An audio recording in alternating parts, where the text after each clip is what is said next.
Dennis Kelleher is President and Chief Executive Officer of Better Markets, a Washington, D.C. based independent, nonpartisan, nonprofit organization that fights for a stable, balanced financial system that supports the real economy and rising living standards. Before Dennis took on this small challenge, he worked in several positions in the Senate and in law firms in financial regulatory issues. Now, what isn't said in his bio, but I think needs to be added, that if you look back for the last 8 years per se, for example, and looked at the strongest, most consistent voices on financial reform, two voices stand out, I think, in the media. One is Elizabeth Warren, and the second one is our next speaker.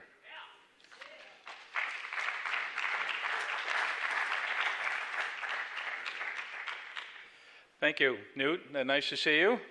I want to say good morning and thank you all for inviting me to join you today. I'm honored to be included among the distinguished speakers, and I'm delighted to be discussing what we can do to reinvigorate the Securities and Exchange Commission, known as the SEC. Let me start with a warning. I'm a lawyer. I'm from Boston. I have a lot to say. I talk fast.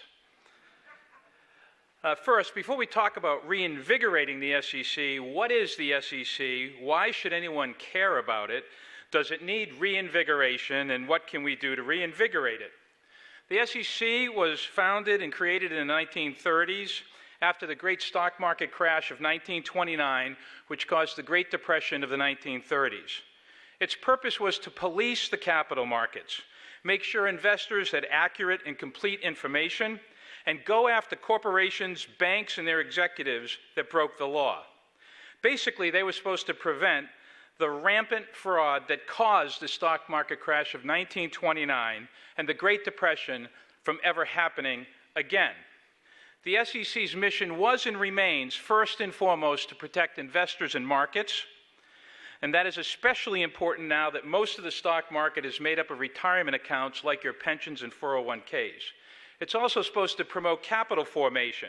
That's just a fancy way of saying they're supposed to make sure there's enough capital, funds available for people to buy homes, pay for an education and retire, as well as for companies, small, medium, and large, to have enough capital to grow, expand, and hire people. As is obvious, those are really important missions, not only because investors should be protected, and not only because the market should be free of fraudsters and criminals, but because our families, businesses, economy, standard of living all depend on capital. And the majority of that comes from the capital markets, including prominently the stock markets.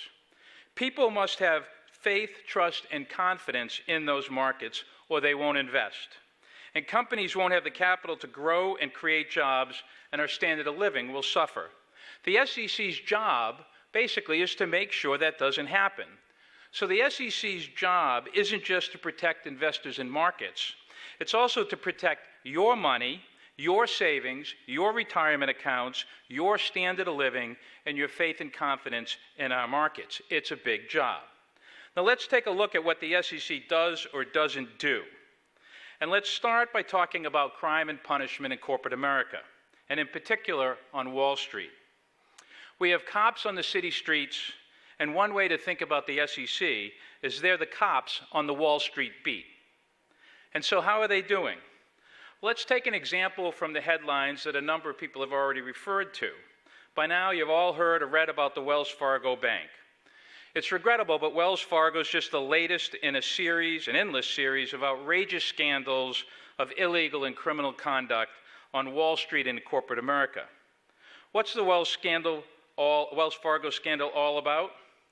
Well, like a street criminal, they stole money, and lots of it. But when it's a bank or a corporation, we don't really say steal. That's just not polite enough. Besides, if you say steal money, you might think they should be punished.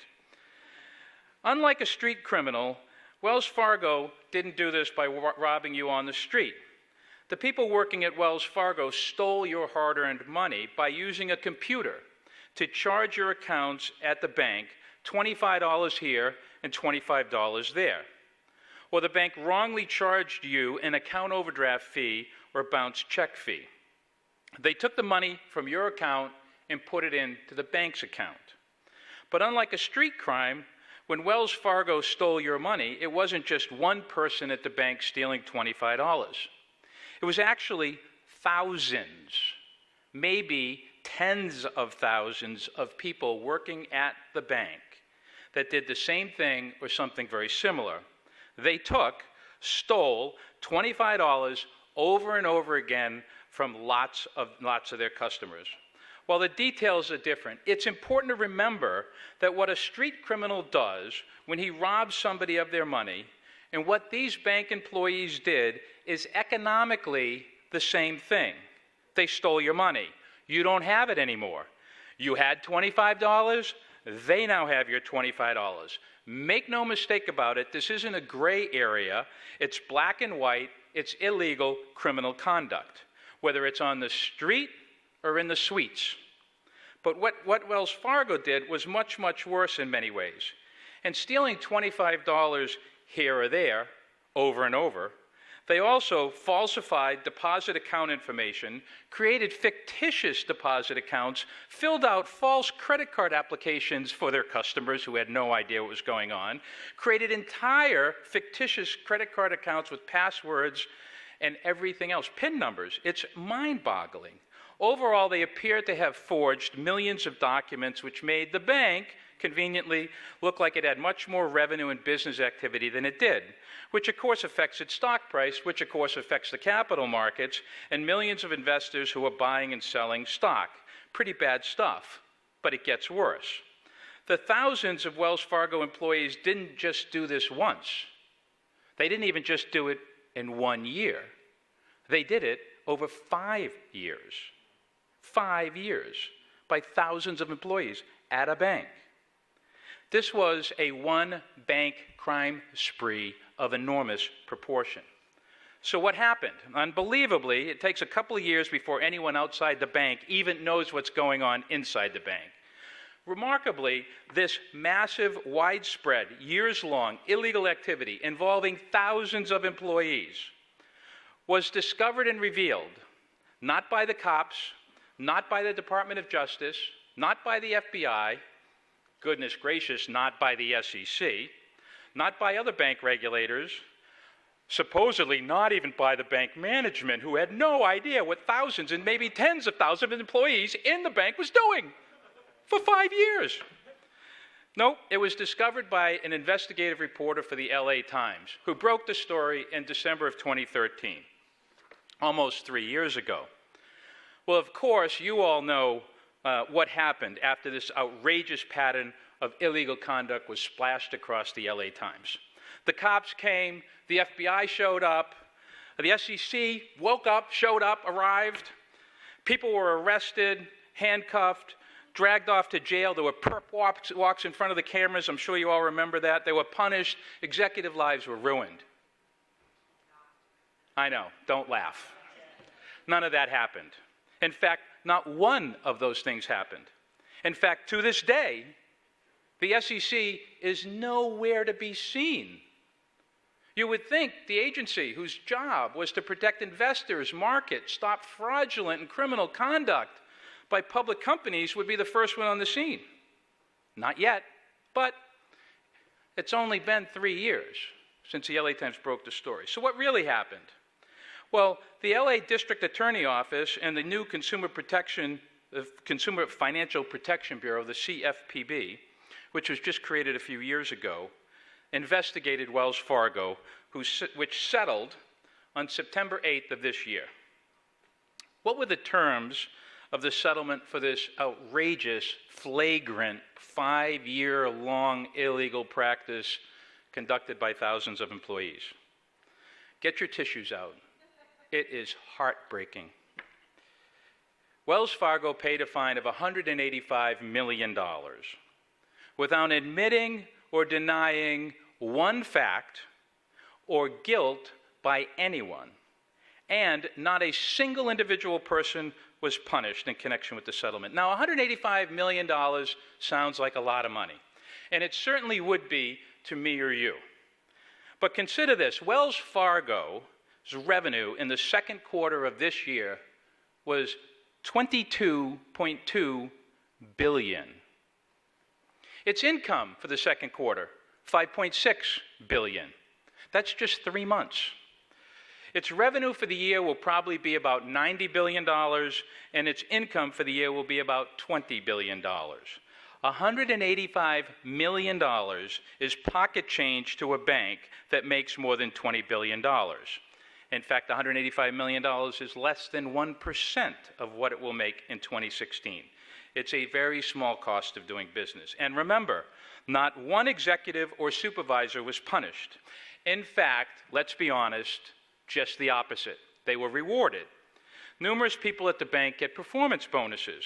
Between 2012 and 2015, the top 5 executives at Wells Fargo received more than $450 million in performance pay, the top 5. The head of the business unit where all this criminal activity took place, who reported directly to the CEO, was allowed to retire, coincidentally and conveniently, in July, right before the settlement was announced. That person reportedly received a $125 million pay package going out the door, roughly equivalent to the $185 million fine. I mean, what's a couple tens of millions of people among friends? Think about that. How could Wells Fargo be treated so well when it stole money from many millions of its customers and when it stole many millions of dollars and ripped off more than 2 million customer accounts? The answer in part is due to a dysfunctional SEC that has lost its way, lost its focus, and lost sight of its real mission. In fact, too much of what we are seeing at Wells Fargo highlights and illustrates so much of what is wrong at the SEC and makes clear why it's so important to reinvigorate the SEC. What does Wells Fargo episode really tell us about the SEC? Well, first, unmistakably, the Wells Fargo scandal shows that Wall Street, big finance, and the country's biggest corporations don't fear or even respect the SEC. Now, it's not just the SEC. The other regulators are often not fair to respect it either. But the SEC is supposed to be the frontline cops on the corporate beat. That's their primary mission: enforce the law against corporations and their executives. But corporations and their executives don't fear the law, don't fear getting caught, and if caught, don't worry one bit about being meaningfully punished in their personal capacity. How could this be? Because an indefensible double standard has been created since the financial crash of 2008, when not one single executive or supervisor at a single too-big-to-fail bank was punished for any conduct at all leading up to the fraudulently inflated subprime bubble that caused the worst financial crash since 1929 and the worst economy since the Great Depression of the 1930s. Now remember, where did the SEC come from? It was created in the ashes of the Great Depression of the 1930s to make sure what happened in 2008 never happened. And think about what happened in 2008. We did a report, Better Markets did a report, showing that the crash of 2008, this is the report, the cost of the crisis report, that crash is going to cost this country more than $20 trillion with a T, trillion. That's $170,000 for every living woman, man, and child in the United States today. And not one major executive or supervisor in finance was punished. And since the 2008 crash, in scandal after scandal, illegal business practice after illegal business practice, not a single senior executive or supervisor at a too-big-to-fail bank on Wall Street has been punished. From illegally rigging virtually every single market in the globe, from LIBOR to foreign exchange, to the largest perjury conspiracy in the history of the country, euphemistically called robo-signing, because we can't say stealing and we can't say perjury. They have suits and ties and they sit behind desks and they don't hit you over the head. They just click away your money with you never knowing it. Robo-signing, they signed false affidavits, tens of thousands of them in this country, to take away people's homes in foreclosure proceedings. What happened there? Was one executive punished? Not one. No senior executives have been punished. They got to use shareholder money to pay fines while keeping their bonuses. This is referred to as too big to jail. What is the message that this sends to the corporate suites in America? It's unmistakable. Crime pays. What is the SEC's job? To make sure crime doesn't pay.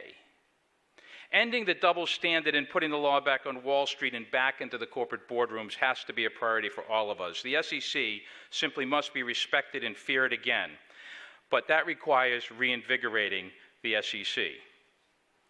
There are a lot of other reasons, a lot of other lessons learned from the Wells Fargo episode as to the failings at the SEC, but let me jump to the question, why hasn't the SEC meaningfully punished executives and individuals? And by the way, why hasn't the SEC finalized the Dodd-Frank financial reform rules 6 years after the law was passed, mandating them to do it, including, tellingly and importantly, the clawback rule? Today, in the United States, there is not a single rule or law that requires the SEC or anybody else to claw back the money for performance money that was not otherwise earned. That's because they haven't finalized the rules. Well, the reason is because too often, not always, but too often, the SEC is a captured, paralyzed, politically abused agency. The SEC hears virtually only from industry, Wall Street, their lawyers, lobbyists, trade groups, and allies, including too many in Congress who are supposed to be your representatives. Together, they lay siege to the SEC day in and day out, fighting for rules and policies that advantage them. It is so bad that often Better Markets is the only organization fighting for the public interest against this industry onslaught. Not the only one. There's Public Citizen, AFR, the Consumer Federation of America, some unions, a few professors, and a couple others. But often Better Markets is the only non-industry organization at the SEC opposing the industry. Now let me be clear, it isn't everyone at the SEC who isn't doing their job. There are a lot of dedicated, talented, hardworking public servants at the SEC who go to work every day under difficult circumstances. But they lack political support, they lack outside support, and most fundamentally, they lack leadership, people who are fearlessly dedicated to protecting the public and promoting the public interest. So what do we do to reinvigorate the SEC? Like the industry, Better Markets is there day in and day out, working the rulemaking process, challenging the SEC on enforcement policy and litigation. We also act as a counterweight to the industry at the SEC. We fight their lawyers and lobbyists who are trying to bend the law and policy to their benefit. What can you do to reinvigorate the SEC? You must get involved to the extent you can. We must stop letting the industry, its lawyers, lobbyists, political allies dominate the SEC rulemaking, policymaking, and enforcement policy. You have to organize, raise your voices, ideally collectively. The industry is often the only group the SEC ever hears from. So support groups like Better Markets who fight for rules and policies that prioritize the public interest. And get pension funds and asset managers, including your mutual funds, to speak up and promote your interests at the SEC. Too often they're AWOL. Rulemaking, have your organization watch the rules, or watch organizations like Better Markets that watch the rule. Go to our website, bettermarkets.com, sign up for our newsletter, go watch Public Citizen, watch the few groups that are on your side fighting for you. Be a watchdog. When you see something you don't like, speak up. Political pressure, make sure your elected officials know you care about the SEC. Now look, there's a lot going on and it's often complicated. It can be paralyzing. The SEC is a big, opaque place with a bunch of people in suits. Half of them think their job is to intimidate people, but not people who work in corporate suites. People like you, people like us. But don't be paralyzed. Remember, you don't have to do everything, and you shouldn't. Start by doing one thing, even if it's a small thing, or pick one issue: executive pay, punishing individuals, revolving door, a best interest standard, mandatory arbitration. Pick something like that and focus on it. Or simply start by following the issues so that you can do more in the future. Follow Better Markets, sign up for our newsletter, get informed, then take action. The SEC needs to be reinvigorated, but it will not change from within and it will not change from the outside. Unless and until many more people are engaged in making them change, watching them, challenging them, engaging them, calling them out when they fall short, supporting them when they do the right thing. Thank you for your time and attention.